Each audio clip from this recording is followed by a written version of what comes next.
अस्सलाम वालेकुम। Creation series के दूसरे सेशन में आप लोग को खुश आमदीद। पहला सेशन हमारा क्रिएशन मिस के ऊपर था, वो हम मुकम्मल नहीं कर सके। आज उसमें से कुछ बातें हमने एक और करनी है और फिर उसको कंक्लूड करना है। अब तक जो कुछ हम क्रिएशन मिस के बारे में समझ चुके हैं उसको ज़रा जहन में आप ताज़ा कर लें कि हमने ये बात देखी थी कि जो एंशियंट रिलीजन्स हैं, क्योंकि वो बहुत ज़्यादा एग्रीकल्चरल सोसाइटी से इन्फ्लुएंस थे, तो वहाँ पर जो मिस थी उनको हम नेचर मिस कह सकते थे, यानी मज़ाहिर परस्ती उस पर बहुत ज़्यादा थी। तो बहुत सारे किस्म के खुदा हैं, लाखों उनकी कहानियाँ हैं, तो उन क्रिएशन मिस का ओवरऑल अहाता करना तो बहुत मुश्किल है। या अगर आप कर भी लेंगे तो उससे आपको हासिल क्या होना है। लेकिन उसके अंदर कुछ कॉमन थीम्स थी। वो कॉमन थीम्स जो थी वो एक तो आपको उस कल्चर के बारे में बहुत कुछ बताती हैं, और फिर अगर वो आपकी समझ में आ जाए तो सारी मिथ्स को आप एक तरीके से डिसाइफर कर सकते हैं कि ऐसा क्यों हुआ होगा। वो कॉमन थीम्स क्या थी कि जैसे हमने ये अंडरस्टैंड किया कि एक उसके अंदर थीम हमें ये नज़र आती है कि क्रिएशन के बारे में उन्होंने हमेशा ये सोचा कि पहले कुछ मौजूद था, कोई मैटर मौजूद था जिसको वो कभी कयास कहते हैं, या जो एंशियंट सुमेरियन मिथ है उसमें तो वो नम्मू के नाम से है, जो कि बाद में गॉडेस भी बन जाती है। यानी कि एक प्राइमोर्डियल, एक इटर्नल मैटर का तस्वुर हमेशा से रहा है। उसकी वजह बिल्कुल सामने की है। उसकी वजह यह है कि लोग ये बात कभी भी नहीं सोच सके कि बगैर मैटर के कोई चीज़ बन सकती है, जिसको आप फलसफे की ज़बान में कहते हैं कि क्रिएशियो एक्स मटीरिया, यानी कि क्रिएशन फ्रॉम मटीरियल।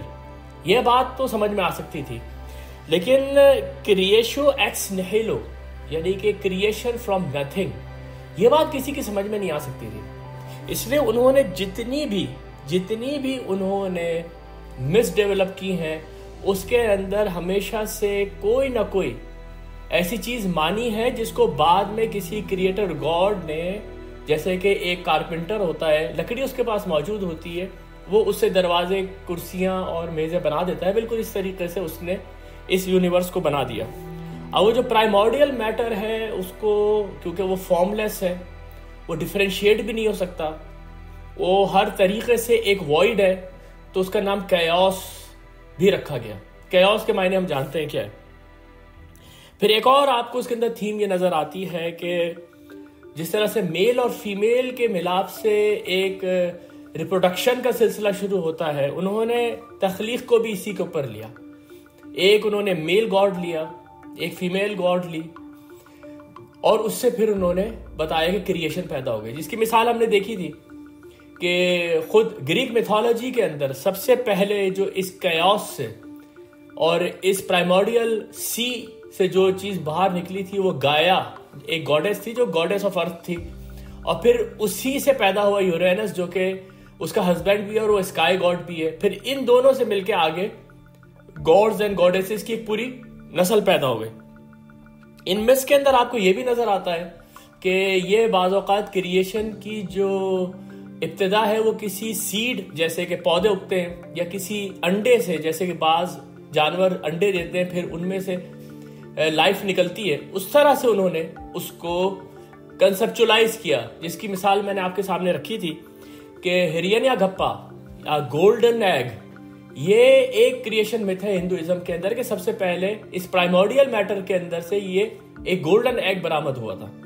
और चाइनीज मिथोलॉजी के अंदर भी हमें कॉस्मिक एग का पता चलता है, जिसके अंदर से फिर वो पांगू नाम का खुदा निकलता है, और यिन और यांग निकलते हैं, और फिर उसके बाद पूरी कायनात बन रही है। इन मिस के अंदर आपने ये बात भी नोट की होगी कि एक कॉमन थीम है कि कहीं ना कहीं एक सोल, एक स्पिरिट, इस तरह का एक कॉन्सेप्ट जरूर होता है। वजह उसकी ये है कि चीजों का बनना तो समझ में आ सकता है कि पहले से कोई मटेरियल मौजूद था, मैंने उससे कायनात बना दी, या किसी खुदा ने उससे कायनात बना दी, लेकिन ये चीजें एनिमेट कैसे कर रही हैं, ये चीजें मूव कैसे कर रही हैं, चेंज कैसे आ रहा है। इसके लिए उन्होंने फिर एक और चीज परसीव की कि शायद इसके अंदर एक अनसीन कोई ऐसी चीज मौजूद है जो कि इनके अंदर जिंदगी पैदा करती है और इनके अंदर एनिमेशन क्रिएट करती है।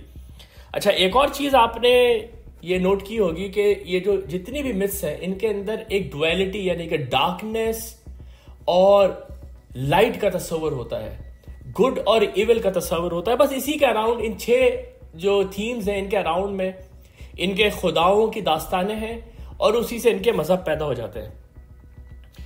ये बात भी मैंने आपके सामने रखी थी कि इन मिथ्स का क्योंकि न्यूलिथिक पीरियड से ताल्लुक है तो वहां पर हमेशा से जमीन को एक देवी यानी कि गॉडेस क्योंकि वो पैदा करती है अपने अंदर से, और आसमान को स्काई गॉड क्योंकि वहां से बारिश बरसती है तो जमीन से गल्ला उगता है। तो ये एक थीम आपको उसके अंदर नजर आएगी। फिर हमने ये भी बात समझी थी कि हम अपनी आसानी के लिए इन मिथ्स को 3 बड़ी इकसाम में तकसीम कर सकते हैं। वैसे तो ये बहुत सारी मिथ्स हैं, खुद हिंदुइज्म के अंदर ही बहुत सारी मिथ्स हैं, लेकिन हम अपनी आसानी के लिए इसको 3 किस्म में तोड़ सकते हैं। एक किस्म वही है जिसके बारे में मैंने आपसे अभी बात की कि उसके अंदर एक प्राइमोर्डियल मैटर, एक प्राइमोर्डियल वॉइड, एक प्राइमोर्डियल सी ये पहले से मौजूद था, और फिर क्रिएशन एक्स मटीरिया यानी उस मटीरियल से फिर किसी क्रिएशन गॉड ने पैदा कर दिया इस यूनिवर्स को। उसके बाद आपके सामने एक और किस्म मैंने रखी थी, उसके ऊपर हम ज्यादा बात नहीं कर सके, थोड़ी सी आज बात करेंगे। वो ये है कि कुछ लोगों ने इस यूनिवर्स को ही इटर्नल मान लिया कि ये हमेशा से है, यानी कि universe doesn't have any beginning, यानी कि क्रिएशन की कोई बिगिनिंग ही नहीं है। ये सोचना कि टाइम किस इन्फिनाइट टाइम में जाके ये क्रिएशन वजूद में आई होगी, इसका कोई तस्वुर नहीं होना चाहिए। क्रिएशन हमेशा से थी और हमेशा रहेगी। लेकिन हिंदुइज्म टाइप के जो मजाहिब हैं फिर उसके अंदर उन्होंने इसके अंदर एक cyclic concept of birth, death और रीबर्थ का पैदा किया। ये इन्होंने इंसानों के लिए भी पैदा किया और यही इन्होंने फिर यूनिवर्स के लिए भी पैदा किया। और तीसरी किस्म जिसके ऊपर हम पहले भी कभी बात कर चुके हैं वो ये है कि उन्होंने ये सोचा कि ये जो कायनात है ये खुदा से ही निकली है, एक खुदा जो कि इटर्नल है, जो कि एवर लास्टिंग है, उसी खुदा ने अपने अंदर से इस कायनात को पैदा कर दिया। मजहब की जबान में ये जो कॉन्सेप्ट है कि खुदा ही कायनात में ढल गया, इसको पैंथीइज्म कहते हैं, यानी कि एवरीथिंग इज गॉड। और फलसफे की जबान में इसको इमेनेशन थ्योरी कहते हैं, यानी कि खुदा में से चीजें इमेनेट हुई और वो ये शक्ल इख्तियार करती चली गई। इसी का एक नाम जो कि बाद में जब ये फलसफा या ये थ्योरी जब अरबों तक पहुंची और वहां पर इसी तरह की कुछ इमेनेशन थ्योरीज पैदा हुई तो इन्होंने इसका नाम वहदतुल वजूद रखा, यानी कि वजूद तो एक ही है, उसके अंदर से फिर सारी चीजें निकली जो उसकी मैनिफेस्टेशंस है या उसके जवाहिर हैं। तो ये कुछ बुनियादी चीजें थी जो हमने पिछले सेशन में कर ली थी, मैंने आपके सामने इसकी याद दहानी करा दी। एक चीज यहां पर और नोट करें, वो ये कि ये जो मैंने आपके सामने बात रखी थी कि क्रिएशो एक्स निहिलो, यानी कि क्रिएशन फ्रॉम नथिंग, ये कभी भी इंसान नहीं सोच सका। हम आज भी जो बात करेंगे उसमें भी, और आगे चल के हम फिलॉसफी में भी जो बात करेंगे उसमें भी हम ये देखेंगे कि ये बात किसी की समझ में नहीं आ सकती है कि फ्रॉम नथिंग कोई चीज कैसे पैदा हो सकती है। इसलिए ये जो डिस्कशन है क्रिएशन एक्स निहिलो, ये हमारी आखिर तक चलती रहेगी जब तक हम इस क्रिएशन सीरीज को कंक्लूड नहीं करते हैं, जब तक ये डिस्कशन में हमारी चीज आती रहेगी। और इसी के साथ कुछ और बहुत ही बुनियादी सवालात हम जरूर उठाते रहेंगे, यहां तक कि वो साइंस के रियलम में भी चले जाएंगे हम, तो भी हम ये सवालात उठाते रहेंगे कि अगर क्रिएशन फ्रॉम नथिंग कोई कॉन्सेप्ट हो सकता है तो नथिंग से क्या मुराद है, व्हाट इज नथिंग, और इसी तरीके से what is time and what is space. ये सारे कुछ इतने बुनियादी सवालात हैं जिसको लोग फॉर ग्रांटेड लेते हैं, लेकिन इन सवालों को उठाया गया, फिर इनके क्या जवाबात आज हमारे सामने हैं ये भी हम डिस्कस करेंगे। तो आ जाए जनाब इसके ऊपर के ये जो पहला तस्वर है क्रिएशन का कि एक प्राइमोर्डियल मैटर मौजूद था, इसके ऊपर हमने बड़ी तफसील से बात की पिछले हफ्ते। आज जो हम चीज देखेंगे वो ये कि ये जो दूसरी किस्म है, यानी कि ये कायनात अजली है, ये कायनात ही प्राइमोर्डियल है, ये कायनात ही इटर्नल है, ये अकीदा क्या है, इस अकीदे के अंदर आपको सबसे ज्यादा जो प्रोमिनेंट मिथोलॉजी मिलती है वो हिंदू मिथोलॉजी है। हिंदी मिथोलॉजी के अंदर वैसे तो ये यूनिवर्स अजल से चल रहा है, अबद तक रहेगा, लेकिन इसके अंदर ये जो दुनिया है जिसमें हम रहते हैं ये एक साइक्लिक फॉर्म से गुजरती है। ये जितने भी मजाहिब हैं, ईस्टर्न फिलॉसफी आप कह लें, इसके अंदर हमेशा से एक साइक्लिक कॉन्सेप्ट मौजूद है। इंसान के लिए भी मौजूद है कि इंसान पैदा होता है, मर जाता है, लेकिन वो फिर दोबारा से पैदा होता है। री इनकारनेशन होती है, उसकी सोल की ट्रांसमाइग्रेशन होती है, जिसको संसारा का अकीदा कहते हैं। ये बात हम डिस्कस कर चुके हैं कि ये जो पूरा तस्वुर है ये इन्होंने इसलिए कॉइन किया कि ये जस्टिफाई कर सके कि इस दुनिया के अंदर कुछ लोगों के साथ अच्छा क्यों हो रहा है, कुछ लोगों के साथ बुरा क्यों हो रहा है, और इंसान के दिल की एक ख्वाहिश कि एक अल्टीमेट जस्टिस होना चाहिए। इसको फलसफियाना अंदाज में जो जवाब दिया गया वो ये ट्रांसमाइग्रेशन ऑफ सोल्स का अकीदा रहा कि आप अगर इस जिंदगी के अंदर कुछ अच्छाई करेंगे तो जब आप दोबारा पैदा होंगे तो आप उसका बदला अच्छा ही पाएंगे, अगर आप बुराई करेंगे तो जब आप पैदा होंगे तो उसका आप नतीजा बुरा ही पाएंगे। ये तो आप समझिए कि इंडिविजुअल लेवल के ऊपर इस मिथोलॉजी के अंदर एक सोच है, लेकिन इसका एक ग्लोबल इम्पैक्ट भी है। ग्लोबल इम्पैक्ट ये है कि वो इस पूरी के पूरे यूनिवर्स को, ये जो हमारा जिसके अंदर हम रहते हैं, इसको ही इन्होंने एक साइक्लिक बर्थ और फिर रीबर्थ के चक्कर में ढाला है। इनके मुताबिक अच्छा ये जो कॉन्सेप्ट है ये कैसे एक इंसान के तजर्बे में आ सकता है, जब वो नेचर को देखता है तो ये देखता है कि हर चीज एक साइक्लिक ऑर्डर से गुजर रही है। सीजन जो है 4 है, वो बदल बदल कर आते हैं। फिर खास तौर पे जब आप एग्रीकल्चरल सोसाइटी में रहते हैं, न्यूलिथिक पीरियड में रहते हैं, तो आपकी तो सारी दौलत ही ये एग्रीकल्चर है, तो फिर आपको इन मौसमों का अंदाजा होना शुरू हो जाता है। आपको ये अंदाजा होता है कि किसके बाद कौन सा मौसम आएगा, उस मौसम का ये इंतजार करते हैं। तो एक साइक्लिक पैटर्न इनको इन सीजन्स के अंदर नजर आ रहा है। जब वो ये देखते हैं कि ये फसल जो उगाते हैं वो भी एक साइकिल से गुजरती है, बर्थ के और रीबर्थ के। वो पैदा होती है, कमजोर होती है, फिर उसके बाद वो अपने जोबन पर आती है, फिर वो मुरझाने लगती है, फिर वो खत्म हो जाती है। इंसान के अंदर भी उन्होंने ये देखा कि इंसान पैदा होता है, उसके बाद उसके अंदर जवानी आती है, फिर बुढ़ापा आता है, फिर वो खत्म हो जाता है, लेकिन वो अपने आप को रिप्रोड्यूस कर चुका होता है, उसके अंदर से ही उसकी नस्ल निकल चुकी होती है। ये वो सोच है जिसने ये साइक्लिक पैटर्न को इस मिथोलॉजी के अंदर डाला। अब हिंदुइज्म के अंदर आप देख लें कि जब उनसे ये सवाल किया गया कि ये क्रिएशन क्या है और कैसे होती है, तो उसका जवाब उनके पास ये था कि ये जो यूनिवर्स है ये 3 या 4 साइकिल्स कंप्लीट करके डिस्ट्रक्शन में चला जाता है। पहले पैदा होता है, पैदा होने का तरीका हम पहले डिस्कस कर चुके हैं कि वो विष्णु के नेवल के अंदर से फिर एक लोटस का पौधा उगता है और फिर उसके ऊपर जो है ब्रह्मा बैठे हुए होते हैं और फिर उससे वो पूरी क्रिएशन बनाते हैं। उससे पहले जो विष्णु है वो एक कॉस्मिक ओशन में बड़े आराम से सो रहे होते हैं और उनके नीचे एक 1000 सर का सांप जो कि इटर्निटी को सिंबलाइज करता है बकौल उनके, वो उसके ऊपर आराम फरमा रहे होते हैं कि फिर ये क्रिएशन की इब्तिदा होती है। अच्छा ये जो क्रिएशन है ये वही संसारा के अकीदे के मुताबिक इनके पहले क्रिएट होती है, उसमें कुछ प्रिजर्वेशन की कोशिश की जाती है, फिर उसके अंदर डिक्लाइन आता है, फिर उसके बाद वो तबाह कर दी जाती है। और इसके लिए इनके पास असल में 4 पीरियड्स हैं जिसको कि ये समझते हैं कि इन पीरियड से गुजर के जो यूनिवर्स है, ये जो दुनिया है, ये अपने अंजाम की तरफ चली जाती है। और वो जो 4 पीरियड्स है उनको ये योगा कहते हैं। ये वो वाला योगा नहीं है जो हम एक्सरसाइज वगैरह में करते हैं या वो जो एक इबादत का तरीका है हिंदुइज्म में, ये वो योगा नहीं है। ये युग यानी कि जो पीरियड है, वेरी लॉन्ग पीरियड, उसकी तरफ ये इशारा करते हैं। इनके मुताबिक ये 4 है। पहला है सत्या योगा, जिसके अंदर सत्या का मतलब सच्चाई, सच्चाई अपने उरूज पे, यानी कि जब ये दुनिया क्रिएट होती है तो इसमें सच्चाई का बोलबाला होता है। फिर आहिस्ता आहिस्ता इसके अंदर डिग्रेडेशन आती है, ये जो मोरालिटी और वर्च्यू है, अखलाकियात है, अकदार है, इनका डिक्लाइन होना शुरू होता है। त्रेता योगा ये इनकी, आप समझे अगर सत्या योगा इनकी गोल्डन एज है तो त्रेता योगा इनकी सिल्वर एज है, जिसके अंदर अब डिक्लाइन होना शुरू हो गया।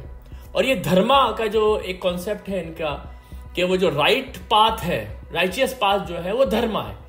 जो सत्या योगा था उसमें धर्मा अपने 4 पैरों पे खड़ा हुआ था, लेकिन त्रेता युग जो है इसमें अब वो 3 पैरों पे खड़ा हुआ है।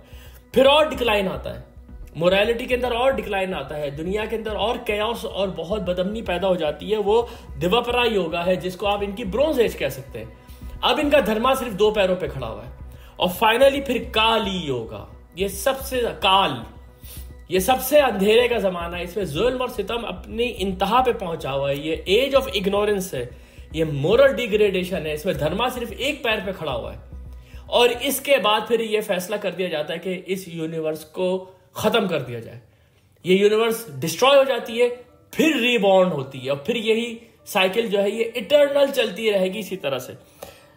अगर आप यही जो ईस्टर्न फिलॉसफी है या ईस्टर्न मिथोलॉजी है, इसके अंदर जो हिंदुइज्म से निकले हुए दूसरे मज़ाहिब हैं, उनमें भी आपको थोड़ा सा इसकी झलक नजर आएगी। जैसे जैनिज्म या बुद्धिज्म, ये एक रिवाइवल की तहरीक है हिंदुइज्म के अंदर।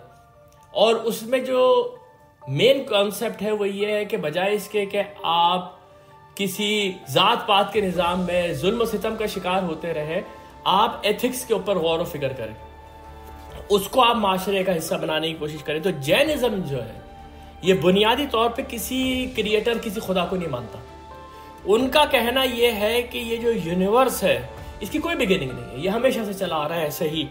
और ये जो यूनिवर्स है इसके अंदर 2 तरह की चीजें हैं। एक तो सोल्स है जिसको ये जीवा कहते हैं, और नॉन लिविंग मैटर है जिसको अजीवा कहते हैं। इनके मिलने से ये बन गया है। और इसके अंदर जो असल चीज है जो आपने फोकस करनी है वो एथिक्स है, कि इसके अंदर आप एक अच्छी जिंदगी गुजार के चले जाए। नॉर्स मिथोलॉजी का जिक्र मैं आजकल इसलिए करता हूं कि ये बहुत मशहूर है, हो गई है कुछ हॉलीवुड की मूवीज की वजह से। इसके अंदर भी ऐसा लगता है कि ये एक वक्त की प्रेडिक्शन है जिसको रैग्नारोक कहते हैं। रैग्नारोक का मतलब ये है कि ये कायनात की क़यामत आ गई। तो एक अंजाम का जिक्र तो मौजूद है यूनिवर्स के, लेकिन कुछ इंटरप्रिटेशन उसकी ऐसी है कि उसके बाद फिर यूनिवर्स रीबॉर्न होता है। यानी ये एक साइक्लिक कॉन्सेप्ट है इनका।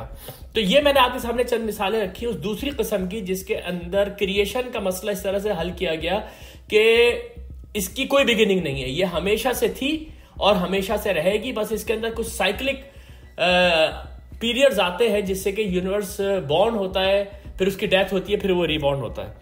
अच्छा, तीसरी किस्म जो मैं आपके सामने पहले भी जिक्र कर चुका हूं वो ये कि ये कायनात खुद ही खुदा है, खुदा के अंदर से ही निकली हुई है। इसकी बहुत सारी फिलोसॉफिकल इंटरप्रिटेशंस हैं जो थोड़ी हम पहले भी देख चुके हैं और थोड़ी हम आगे भी देखेंगे। लेकिन क्रिएशन के बारे में ये जो बात कहती है वो ये कि खुदा का जो माइंड है और खुदा की जो सोल है वही खुदा का जो माइंड है, खुदा का जो इंटेलेक्ट है, क्योंकि कायनात के अंदर हर चीज के अंदर एक ऑर्डर नजर आता है, उसके अंदर कोई रीजन नजर आती है, तो ये खुदा के इंटेलेक्ट का ज़हूर है। और चीजें जो जिंदा हैं और वो मूव करती हैं, एनिमेट करती हैं, वो एक किंग सोल है जो कि खुदा से निकली है और वही अब मुख्तलिफ हिस्सों में तकसीम होती चली जा रही है। वैसे तो ये इसको मिथ्स कहने के बजाय, ये जो तस्वुर है इसको मिथ्स कहने के बजाय अगर आप एक रिलीजियस थॉट कहें या एक फिलोसफी कहें तो ये ज्यादा बेहतर होगा। क्योंकि हम ये देखते हैं कि ये जो तस्वुर है कि खुदा ही कायनात बन गया, जिसको मैंने आपको कहा पैंथीइज्म कहते हैं मजहब की जबान में, ये असल में ईस्ट यानी मशरिक के अंदर बहुत ज्यादा फेमस रहा। आप हिंदुस्तान देख लें, आप चाइना वगैरह देख लें, यहां से ये जो कॉन्सेप्ट है ये बहुत ज्यादा उठा है, जो कि वहदतुल वजूदी तरीका। इसलिए ईस्टर्न फिलोसफी या ईस्टर्न विजडम के नाम से जिस चीज को याद किया जाता है असल में वो यही तहरीक है, वहदतुल वजूद की यही तहरीक है, जो कभी आपको चीन में ताओइज्म के नाम से नजर आती है, कभी आपको हिंदुस्तान में बुद्धिज्म, जैनिज्म और इनका जो वेदांतिक फिलोसफीज उसके अंदर नजर आती हैं। तो ये जो पूरा का पूरा ईस्ट है, ये जो एशिया है, इसके ऊपर इस कॉन्सेप्ट की बहुत ही गहरी छाप है। इस सोच के 2 वर्जन्स आपको मिलते हैं अमूमन जब आप अनियन पील करते हैं, फर्दर इस फिलॉसफी में जाते हैं। एक तो इसका कॉन्सेप्ट ये है कि जी एक खुदा था या एक अल्टीमेट रियलिटी थी और वो हमेशा से थी, उसकी कोई बिगिनिंग नहीं है, और वो जो है वो ब्राह्मण है। उस ब्राह्मण ने ये जो हम लोग हैं, हमारे अंदर की जो रूह है, ये भी ब्राह्मण का हिस्सा है। अच्छा, कुछ फिलोसफी में ब्राह्मण और परमात्मा ये एक ही चीज है। परमात्मा मतलब वो किंग सोल है जिससे कि हमारी आत्मा बनी है। कभी ये अलग हो जाती है, कभी ये साथ हो जाती है। हम अपनी आसानी के लिए इनको एक ही चीज रखते हैं, क्योंकि जो लोग इसको अलग भी मानते हैं वो भी परमात्मा को ब्राह्मण की एक मैनिफेस्टेशन मानते हैं। तो ब्रह्मा जो कि एक अननोएबल, एक इम्पर्सनल गॉड का कॉन्सेप्ट है, उसके साथ ही एक परमात्मा यानी कि किंग सोल का तस्वर मौजूद है, जो कि हमारे अंदर भी मौजूद है। उसके अलावा ये जितना भी मटीरियल है ये इल्यूजन है, इसका कोई वजूद ही नहीं है। ये वो मोनोइज्म है जिसके अंदर कोई दूसरी दुनिया है ही नहीं, ये डुअलिज्म है ही नहीं है।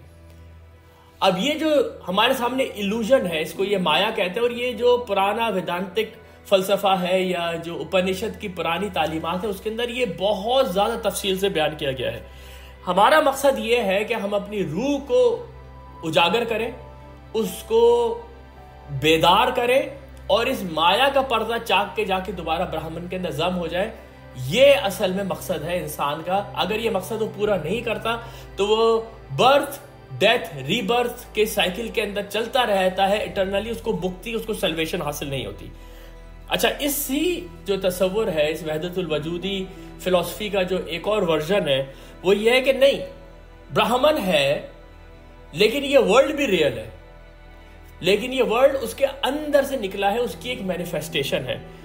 ये जो मैंने आपके सामने अभी कहा कि ये एक इल्यूजन है, पहली किस्म इसकी जो है ये अद्वैता वेदांतिक फिलॉसफी है। अद्वैता का मतलब ही इम्पर्सनल गॉड होना है। लेकिन इसका एक दूसरा वर्जन जो अभी मैं आपके सामने रखता हूं, ये भी आपको हिंदुस्तान के अंदर, हिंदू फिलॉसफी के अंदर बहुत ज्यादा नजर आएगा। शिविज्म जो कि वहां का एक सबसे बड़ा ट्रेडिशन है, उसके अंदर वो यही मानते हैं कि ब्राह्मण भी मौजूद है और ये सब कुछ उसकी मैनिफेस्टेशन है। ये भी रियल है, लेकिन ये पार्ट है ब्राह्मण का। इसी से मिलती जुलती, बिल्कुल इसी से मिलती जुलती एक और जो आपको फिलॉसफी मिलेगी वो चाइना में मिलेगी, जिसको ताओइज्म या दाओइज्म कहते हैं। यहां जो ब्राह्मण है वो वहां पर दाओ है, वो भी एक अल्टीमेट रियलिटी है। वो हर चीज की सोर्स है, हर लिविंग थिंग की सोल है। और उसकी, क्योंकि ये इनका जो कॉन्सेप्ट है वो ये कि हर चीज नेचुरली एक फ्लो के अंदर है, हर चीज फ्लो में आगे की तरफ जा रही है, तो you should be part of that flow. और आपको इस फ्लो के अंदर, इस नेचर के फ्लो के अंदर हार्मनी पैदा करनी है। वो हार्मनी और बैलेंस जो है वो यिन और यांग के बैलेंस से पैदा होते हैं। यिन और यांग क्या है? ये वो डुअलिटी है डार्कनेस की और लाइट की। ये मेन फिलॉसफी है आपके ईस्टर्न विजडम की, जिसके अंदर चाइना में आपको ताओइज्म और फिर कन्फ्यूशियनिज्म जो है ये बहुत ज्यादा प्रोमिनेंट आपको नजर आता है। इसके अंदर भी जो ताओ है, इसका नेचुरल फ्लो है, जिसको वहां पर इमेनेशन कह रहे थे, वो यहां पर एक नेचुरल फ्लो है जिससे कि ये कायनात बनती चली गई एक फ्लो के अंदर। ये सारी की सारी चीजें आपस में इंटरडिपेंडेंट है। जिस तरीके से अगर आप ये मान लें कि ब्राह्मण से ही सारी चीजें निकली, तो सारी चीजें आपस में एक दूसरे से कनेक्टेड है। हर इंसान की रूह कनेक्टेड है आपस में। इसी से सोलमेट का एक तस्वर भी मौजूद है, और ये बाद में जाके वापस एक किंग सोल में ही मिल जानी है, खुदा के साथ ही जाके सारी की सारी मिल जानी है। यही इंटरडिपेंडेंस यहां पर भी ताओइज्म के अंदर मौजूद है। तो ये मैंने आपके सामने क्रिएशन मिथ्स, उनके अंदर जो कॉमन थीम्स हैं और उनकी जो इकसाम हो सकती थी, वो मैंने आपके सामने रख दी हैं।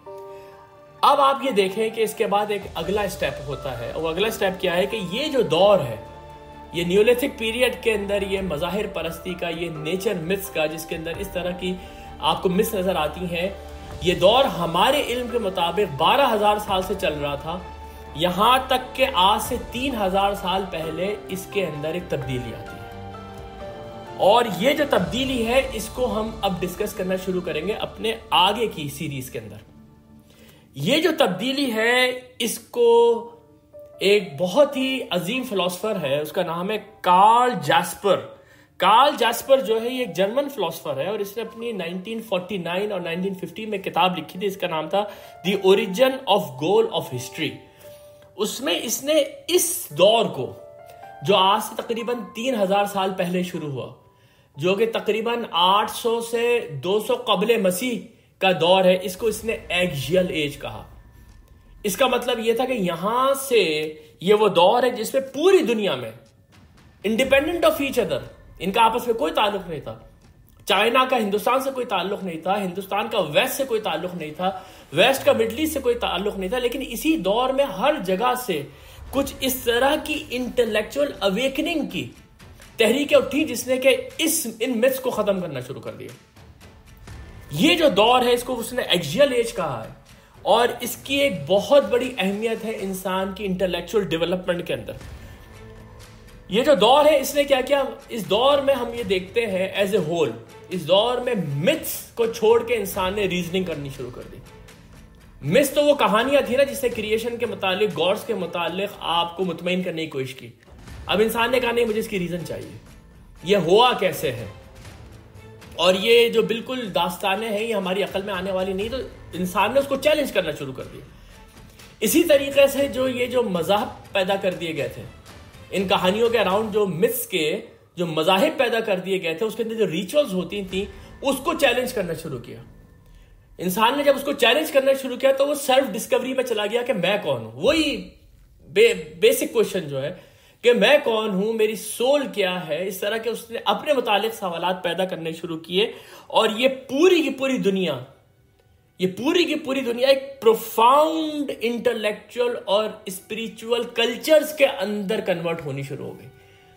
ये प्रोसेस शुरू हुआ जैसे मैंने आपको बताया है तकरीबन 800 कबल मसीह से शुरू हुआ है। तो इसमें हम ये देखते हैं कि इस दौर की जो खास चीजें हैं वो ये कि ग्रीस में, यूनान में वेस्टर्न फिलॉसफी बेदार हो रही है, उसकी जो जड़ें हैं वो मुस्तहकम हो रही हैं।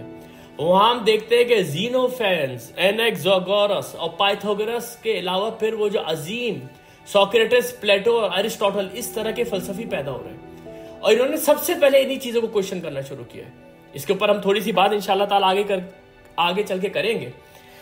इंडिया में हम देखते हैं कि यही वो वक्त है, इत्तफाक की बात है कि यही वो वक्त है जिसमें गौतम बुद्ध की जो तहरीक है वो उठी है। बुद्धिज्म के बारे में हमने कई दफा ये बात अंडरस्टैंड की कि वो इन बातों को बिल्कुल भी तवज्जो के काबिल नहीं समझता कि क्रिएशन कैसे हुई, क्या हुआ। वो ये कहता है कि इंसान का जो दुख है उसको समझ के उससे निजात दिलाओ। एथिक्स के ऊपर और सेल्फ डिस्कवरी के ऊपर बात करता है, ये बुद्धिज्म है। और बुद्धिज्म के बारे में भी हम ये बात जानते हैं कि एक वक्त ऐसा आया कि बुद्धिज्म ने पूरे एशिया को अपनी लपेट में ले लिया। ये वो अशोका द ग्रेट का दौर है कि एक बहुत बड़ा बादशाह जब खुद बुद्धिज्म का फॉलोअर है तो उसने पूरे एशिया के अंदर बुद्धिज्म को फैला दिया। और फिर उसके बाद हम आगे चल के पढ़ेंगे कि हेलेनिस्टिक दौर के अंदर तो अब ये पूरी दुनिया के अंदर फैलता चला गया। ये एक्सचेंज ऑफ आइडियाज जब हुए हैं तो बुद्धिज्म ने बहुत मुतासिर किया फिर पूरी की पूरी दुनिया को। इसी टाइम पे आप देखते हैं कि चीन के अंदर कन्फ्यूशियस की जो तहरीक है वो बुलंद हो रही है।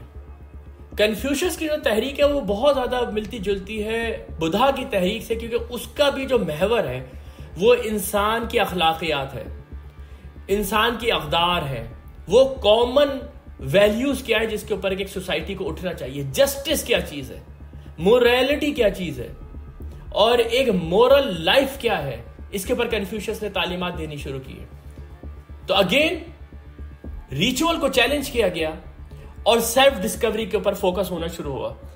यही वो दौर है। ये मैं बड़ा मुतासिर हुआ हूं इस शख्स से जो कार्ल जेस्पर है कि उसने किस तरीके से इसको आइडेंटिफाई किया कि किस तरीके से एक टाइम है जिसमें पूरी दुनिया ऐसा लग रहा है कि एक अवेकनिंग के अंदर चली गई है। ईरान के अंदर, ईरान की जो सुपर पावर है वहां पर ज़ोरास्ट्रियनिज्म अपनी जड़ें मजबूत कर रहा है।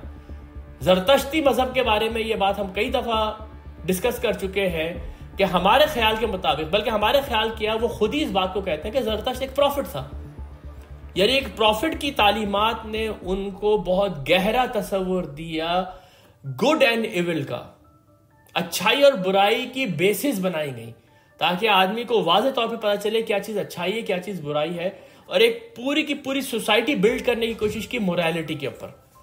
और इसी के साथ हम ये देखते हैं कि यही वो वक्त है, बिल्कुल यही वो वक्त है जब शाम और फलस्तीन और इन इलाकों में द चिल्ड्रन ऑफ इजराइल, बनी इसराइल की रिनाइजेंस होती है, इनकी निशत सानिया होती है।